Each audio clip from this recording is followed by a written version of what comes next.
কিভাবে খুব সহজে একটি ব্যবসা শুরু করা যায়? আপনি যদি ভাবেন ব্যবসা মানেই লাখ টাকা দোকান, বড় ইনভেস্টমেন্ট, তাহলে আপনি পুরনো চিন্তায় আছেন। আসলে ব্যবসা শুরু হয় একটা ছোট্ট সমস্যার সমাধান দিয়ে। ধরুন আপনার এলাকায় অনেকে কাঁচামরিচ অনলাইনে পায় না।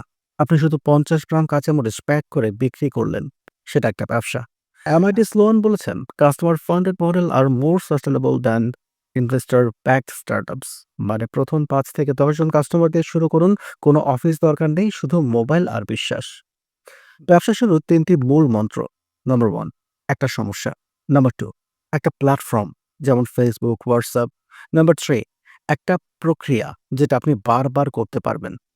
হার্ভার্ড বিজনেস রিভিউ বলছে, মানুষ পণ্য না, পরিবর্তন কেনে। তাই আপনি কি দিচ্ছেন না ভেবে ভাবুন কাকে বদলে দিচ্ছেন। শুরু করুন ছোট, কিন্তু কাজ হোক স্মার্ট। আপনি পারলে ব্যবসা কঠিন না, চিন্তাটাই বদলাতে হবে।